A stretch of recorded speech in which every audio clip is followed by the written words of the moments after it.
Morning students, class 10th civics, page 234, part 11 हो गया था। पार्ट 12 स्टार्ट कर रहे हैं। पार्ट 11 में यहाँ से पढ़ा देता हूँ क्योंकि यहाँ से कहीं से पढ़ना था, मैं यहाँ से पढ़ा देता हूँ। Appellate jurisdiction, the high court has the right to hear appeals. Appeals मतलब कोई गुहार कर रहा है, इट मीन्स रिक्वेस्ट कर रहा है उससे कि ऐसा आप मेरी रिक्वेस्ट सुनिए, तो सुप्रीम कोर्ट उसकी हाई कोर्ट उसकी रिक्वेस्ट सुनेगा। To hear appeals against the decision given by its subordinate courts. Such appeals are of two types. To hear appeals against the decision given by its subordinate courts. होता क्या है, सबसे पहले ना जो case है ना, कुछ केस होते हैं पहले डिस्ट्रिक्ट कोर्ट में जाते हैं। ठीक है, समझें, सतना की बात करें तो पहले डिस्ट्रिक्ट कोर्ट में जाएंगे, फिर जाएंगे सुप्रीम कोर्ट, फिर हाई कोर्ट में जाएंगे। ठीक है, जैसे जब MP का हाई कोर्ट है जबलपुर में, फिर जबलपुर से जाएंगे सुप्रीम कोर्ट। तो होता क्या, किसी डिस्ट्रिक्ट कोर्ट में कोई पर्सन अगर हारा तो वो केस फाइल कर देगा आगे हाई कोर्ट पे, हाई कोर्ट से हारा तो आगे केस फाइल कर देगा सुप्रीम कोर्ट में, और सुप्रीम कोर्ट से आगे भी उसने चाहा कि मुझे मिल जाए माफ़ी, तो फिर प्रेसिडेंट डिसाइड करेंगे कि उसको माफ़ करना है कि नहीं। ठीक है, तो कभी कभी क्या होता है, डायरेक्ट केस कुछ हाई कोर्ट्स में आ जाते हैं, मतलब वो डिस्ट्रिक्ट कोर्ट ले जाने लायक होते ही नहीं है। कुछ ऐसे केसेस होते हैं जो डायरेक्ट हाई कोर्ट में आएंगे। अब इसमें लिखा है, high court has the right to hear appeals against the decision given by its subordinate court. Subordinate court से डिसीजन आया, वो सबऑर्डिनेट कोर्ट से डिसीजन आया है, अब हाई कोर्ट उसे सुलझाएगा। सिविल अपील्स, क्रिमिनल अपील्स, मैंने आपको दो टाइप के केसेस बताते हैं, एक होता है सिविल लॉ, एक होता है क्रिमिनल लॉ। सिविल लॉ में क्या होता है, कंपेंसेशन मिलता है, जैसे मैंने उसका नुकसान किया तो मुझे उसके बदले में कंपेंसेशन देना पड़ेगा, जेल नहीं हो जाएगी। ठीक है, पर क्रिमिनल लॉ में क्या होता है, मर्डर वगैरह क्रिमिनल लॉ में होता है, डाइवोर्स, रियल एस्टेट से रिलेटेड मैटर सिविल में आते हैं। Such civil appeals against the decision of the district judges where the sum involved of a standard value can be filed in the high court. Such civil appeals against the decision of the district judges. अब होता क्या है कि समझिए 4,000 रुपये की कोई बात थी, एक जने ने दूसरे के ऊपर केस कर दिया, एग्जाम्पल दे रहा हूँ। ठीक है, अब मान लीजिए जो डिस्ट्रिक्ट कोर्ट से हार गया तो अब वो हाई कोर्ट में लेकर आ रहा है 4,000 रुपये की बात। ऐसा नहीं होता, एक सर्टेन सम होता है कि इससे ऊपर अमाउंट हो तो ही तुम लेकर आ सकते हो। ऐसा नहीं कि 4,000 रुपये के कारण तुम हाई कोर्ट हिला दिए।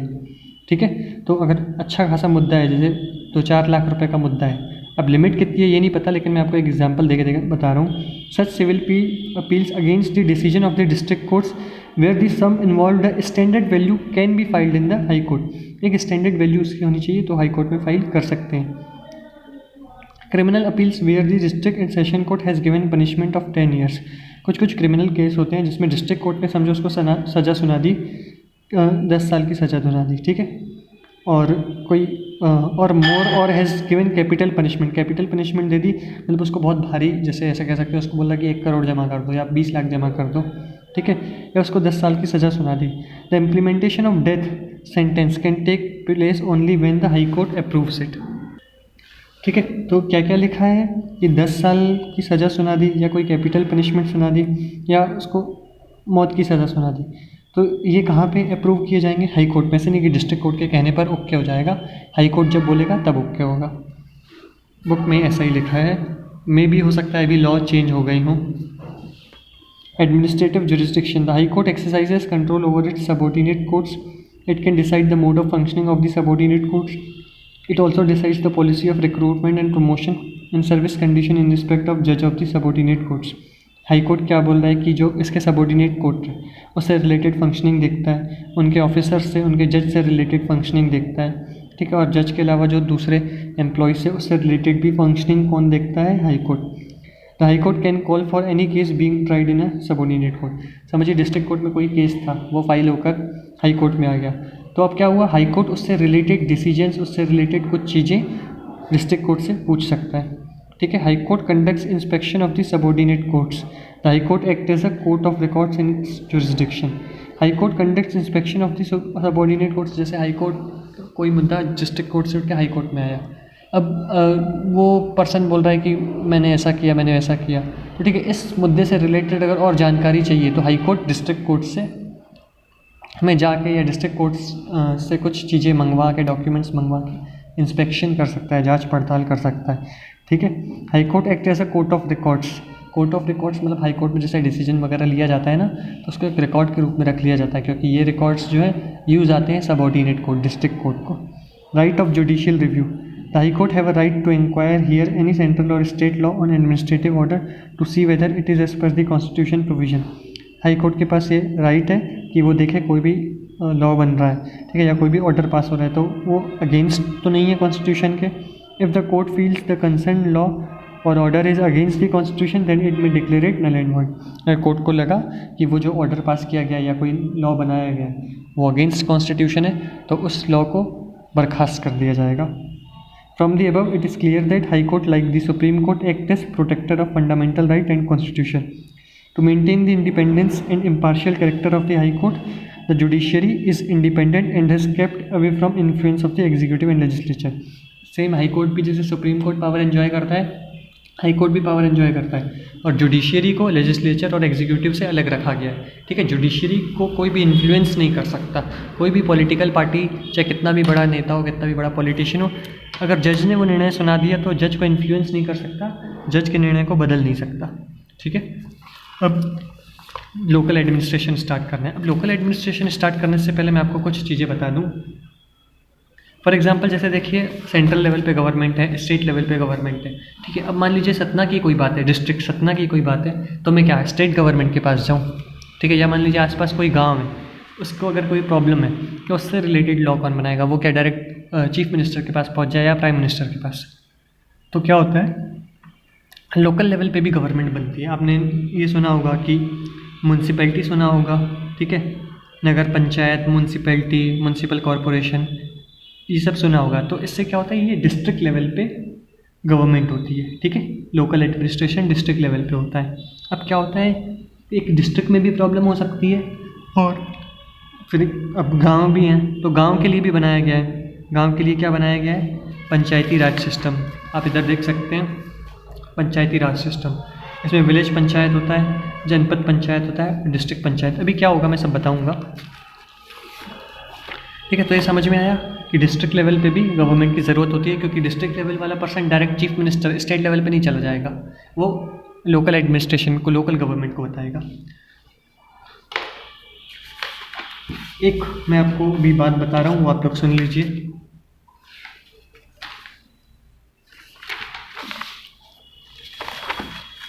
फॉर एग्जाम्पल ऐसा कह सकते हैं जैसे ये पूरा इंडिया है, ठीक है, इंडिया के अंडर आ गया स्टेट। हम अपने स्टेट मध्य प्रदेश की बात कर लेते हैं। स्टेट में आ गया एक डिस्ट्रिक्ट, हम अपने डिस्ट्रिक्ट की बात कर लेते हैं, ठीक है। डिस्ट्रिक्ट मतलब जिला, ठीक, जिला। अब देखो जो विलेज है ना, अब डिस्ट्रिक्ट सतना डिस्ट्रिक्ट है, इसके आसपास बहुत सारे विलेजेस हैं, ठीक है।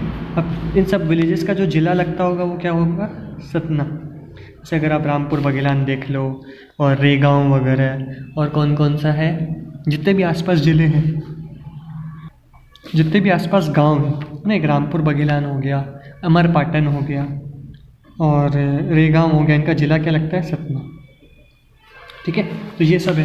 अब ये जैसे क्या होता है ये पूरा इंडिया है, एग्जाम्पल इंडिया के अंदर आया स्टेट, स्टेट के अंदर आया डिस्ट्रिक्ट, फिर इसमें छोटे छोटे गांव। अब क्या होता है ये जो गांव होता है ना, मैं एक गांव की बात कर रहा हूँ, ठीक है, एक ये गांव है। अब ये गांव ना वार्ड्स में डिवाइड होता है, किसमें वार्ड में, ठीक है। Ward number 1, ward number 2, ward number 3, ward number 4। इस गांव का नाम रख देते हैं, इस गांव का नाम रख देते हैं कंक्लूजन। एक ऐसे ही मैंने नाम रख दिया कंक्लूजन, ठीक है। तो एक गांव को मैंने 4 पार्ट में डिवाइड कर दिया। क्या रख दिया ward number 1, ward number 2, ward number 3, ward number 4। अब होता क्या है कि ये गांव हो क्या, अब गांव में ना होती है एक ग्राम सभा और ग्राम पंचायत। अब ग्राम सभा ग्राम पंचायत क्या होता है, गांव के सभी लोग जो एडल्ट हैं, इट मीन्स 18 ईयर्स से ऊपर है, वो लोग आते हैं ग्राम सभा में। मतलब समझिए गांव में बहुत सारे लोग हैं, बच्चे बूढ़े जवान सब हैं, लड़के लड़कियां सब। उसमें से जो 18 के ऊपर होंगे, ठीक है, वो लोग एक सभा बिठाएंगे। सभा मतलब एक मीटिंग, एक मीटिंग बिठाएंगे लोगों की, ठीक है, ग्राम सभा। अब ग्राम पंचायत क्या होता है, इन मीटिंग में से ही, अब क्या हुआ था गांव ये पूरा है, ठीक है, ये पूरा का पूरा गांव है। इसमें से वार्ड मैंने डिवाइड कर दिया। अब ये सब लोग मिलके एक सभा बिठाएंगे, ठीक है, ग्राम सभा। ये पूरा गांव है ना, इस गांव का नाम कंक्लूजन है, उसको वार्ड में डिवाइड कर दिया गया। पूरे गांव के लोग एक सभा बनाएंगे। अब वार्ड 1 से एक पर्सन छोड़ दिया जाएगा, पर्सन ए, वार्ड 2 से बी, इससे सी, इससे डी। ये लोग जो वार्ड से पर्सन चुने जाते हैं इन्हें बोला जाता है पंच, बोला जाता है पंच। अब ये सभा में ये सारे पंच भी आएंगे, है ना, तो ये सभा में बहुत सारे लोग बैठे हैं। अब पंच लोग अलग से आके इधर बैठ जाएंगे। ये जो चारों पंच थे इधर बैठे हैं। अब पंच के अलावा क्या होता है, एक सरपंच होता है। सरपंच को डायरेक्ट लोग इलेक्ट कर सकते हैं कि भाई इन पर्सन में से कोई सरपंच बन जाओ, या हो सकता है ये जो पंच हैं ये मिलकर इलेक्ट करें किसी सरपंच को, दोनों हो सकते हैं। तो समझिए इन लोगों ने मिलकर एक सरपंच को इलेक्ट किया, तो 5 लोग हो गए। ये जो 4 वार्ड के पंच थे और एक सरपंच। अब जो सरपंच है कहीं का भी हो सकता है, जैसे समझिए विधायक बहुत सारे होते हैं ना अलग अलग गाँव के, ठीक है, विधानसभा जैसे हो सकता है रामपुर बघेलान का विधायक अलग है, सतना का अलग है, पर देखा जाए तो इनका जो सांसद है वो एक ही है, ठीक है। सांसद कौन है, गणेश सिंह, क्योंकि वहाँ जिला सतना लगता है। ये समझ में आया। अब क्या होता है, बहुत सारे गांव मिलके, अब मैंने एक ये बना रहा हूँ, एक गांव को वार्ड में डिवाइड किया है, देख लीजिएगा आप लोग, है ना। समझिए एक गांव है, ये वार्ड में डिवाइड है वो अलग बात है। गांव में ग्राम सभा है और ये ग्राम पंचायत, मतलब उसके लोग। अब ये लोग जो है ना, ये लोग ग्राम पंचायत है, ये ग्राम सभा है, जो लोग ये निर्णय लेंगे, पंच और सरपंच, ये ग्राम पंचायत, ये ग्राम सभा। अब ग्राम पंचायत, ग्राम पंचायत, ग्राम पंचायत, ये बहुत सारे गांव हैं, है ना। अब इतने सारे ये गांव हैं, ठीक है, तो ग्राम पंचायत है ये। जो इसमें पंच और सरपंच होते हैं ना, उसका टेन्योर जो होता है, टेन्योर इट मीन्स कार्यकाल 5 साल का होता है। और क्या होता है, हर एक ग्राम पंचायत में सेक्रेटरी होता है। सेक्रेटरी मतलब होता है सचिव। सचिव कौन होता है, ये ना गवर्नमेंट अपॉइंट करती है। सेक्रेटरी कौन बनेगा, ये एजुकेटेड पर्सन होता है। अब देखिए पीएम, ये क्या एग्ज़ाम होता है, तो एग्ज़ाम देकर ये सेक्रेटरी बनता है गवर्नमेंट एग्ज़ाम से। अब देखा जाए तो पीएम और सीएम को तो हम इलेक्ट करते हैं, पर जो आईएएस ऑफिसर है उसको तो भाई वो उसने पढ़ाई की और वो वहाँ गवर्नमेंट ने उसे पोस्ट किया वहाँ पे। वैसे सेक्रेटरी को इधर पोस्ट कर दिया गया, इसका इलेक्शन नहीं होता है, ठीक है। एक पढ़ा लिखा पर्सन है जो कि वहाँ पोस्ट किया जाता है कि आप related to office matters related, जैसे एक ग्राम पंचायत के आप देखोगे। अब क्या होता है, समझिए ये गांव है छोटे छोटे, 1 2 3 4 5, समझिए 3 गाँव को मिला दिया गया, इधर 2 गाँव को मिलाया गया, इधर 3 गाँव को मिला दिया गया और इधर 2 गाँव।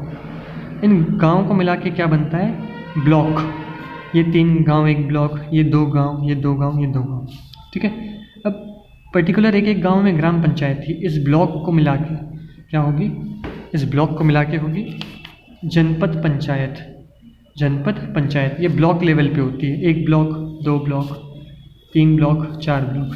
तो अगर मैं एक चार्ट ड्रॉ करूं तो ग्राम पंचायत, ग्राम पंचायत, ग्राम पंचायत, ये बहुत सारी होती हैं। तो इसके ऊपर कौन होता है, ठीक है, इन 3 ग्राम पंचायत का एक जेपी, जनपद पंचायत, जेपी, जनपद पंचायत। समझ में आया, ब्लॉक मिला के, क्लियर है, ओके। अब जैसे क्या होता है कि जो ब्लॉक होता है ना, इसको तहसील भी बोलते हैं। क्या, तहसील, ब्लॉक को बोलते हैं तहसील, पहली बात। दूसरी बात, ये जो जनपद पंचायत है ना, जनपद पंचायत, इसको क्या बोलते हैं, इसको क्या बोलते हैं, पंचायत समिति, ठीक है। जनपद पंचायत को पंचायत समिति भी बोलते, पंचायत समिति, जनपद पंचायत बोले या पंचायत समिति बोले, तो ब्लॉक लेवल पे, ठीक है। ये तहसील हो गया, एक तहसील की एक जनपद पंचायत है। जनपद पंचायत के अंदर ढेर सारी ग्राम पंचायत। अब सोचिए ये तो है, समझिए अब ये पूरे गांव सतना के आसपास है ना, इनमें जिला अगर मान लीजिए सतना लगता है, तो पहले एक गांव की पंचायत, फिर ग्रुप ऑफ गांव की पंचायत, अब पूरे ज़िले के आसपास जितने गांव हैं उसकी एक पंचायत होती है, उसको बोलते हैं ज़िला परिषद बोल सकते हैं या डिस्ट्रिक्ट पंचायत बोल सकते हैं।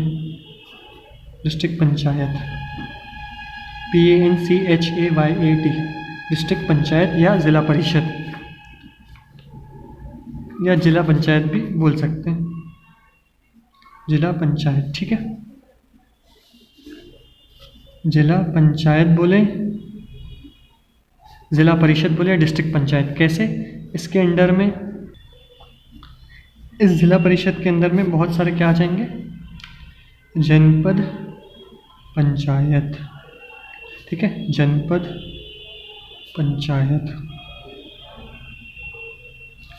फिर इधर भी जनपद, मतलब देखिए ये ग्राम पंचायत थी इतनी सारी, इन सबको मिला के बना दिया गया जिला परिषद, है ना। ब्लॉक लेवल पे तहसील डिसाइड कर दिए गए, तहसील मतलब ये ब्लॉक डिसाइड कर दिया गया। अब यहाँ पे हमने क्या बिठा दी, जनपद पंचायत, ठीक है। अब ये सारी जनपद पंचायत मतलब ये एक ज़िले के आसपास की जितनी जनपद पंचायत है, मतलब ये और ये, इन सबको मिला के जिला परिषद बना दिया गया, डिस्ट्रिक्ट पंचायत या जिला पंचायत। इसके अंदर बहुत सारी जनपद पंचायत आ जाएंगी। ये स्ट्रक्चर होता है, ओके ओके, अंडरस्टूड। तो ये समझाना ज़रूरी था। अब नेक्स्ट पोर्शन जो है, इट मीन्स हमने, ये तो मैंने आपको इसका पूरा एक क्रक्स बता दिया। क्रक्स इट मीन्स इसका पूरा एक निचोड़ बता दिया कि जैसे अगर डिस्ट्रिक्ट के पर्सन को कोई परेशानी हो तो वो स्टेट मिनिस्टर के पास नहीं जाएगा, वो डिस्ट्रिक्ट लेवल पे जाएगा, ठीक है।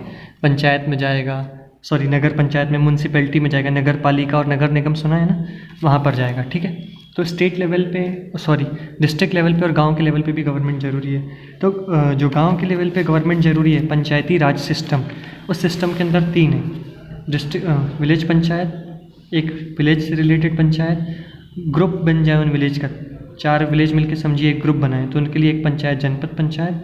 फिर 4-6 जनपद मिलके वो पूरे डिस्ट्रिक्ट जो है, कोई एक डिस्ट्रिक्ट, उसके आसपास जितने गांव हैं, जिला उसमें, अगर जैसे सतना की बात करें, सतना के आसपास जितने गांव हैं, ठीक है, उन सब गांव की पंचायत कौन सी होगी, डिस्ट्रिक्ट पंचायत, ठीक है।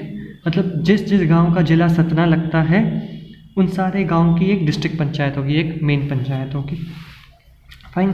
तो जो विलेज पंचायत है, पंचायती राज सिस्टम जो है वो ऐसे डिवाइड है, ग्राम सभा, ग्राम पंचायत गांव के लेवल पे, फिर ग्रुप ऑफ 2 और 3 विलेजेस, जनपद पंचायत, एवरी डेवलपमेंट ब्लॉक, जिला panchayat, district panchayat for every district, okay. अब क्या होगा, और जो जैसे शहर रहते हैं तो शहरों के लिए फिर अलग है, मैं आपको बता रहा हूँ। शहरों के लिए क्या है, नगर panchayat, municipalities and municipal corporation, ये मैं कल डिस्कस करूँगा। ये पार्ट यहाँ ओवर हो गया है, कल से हम इधर से पढ़ेंगे, ठीक है, ग्राम सभा से। Thank you students.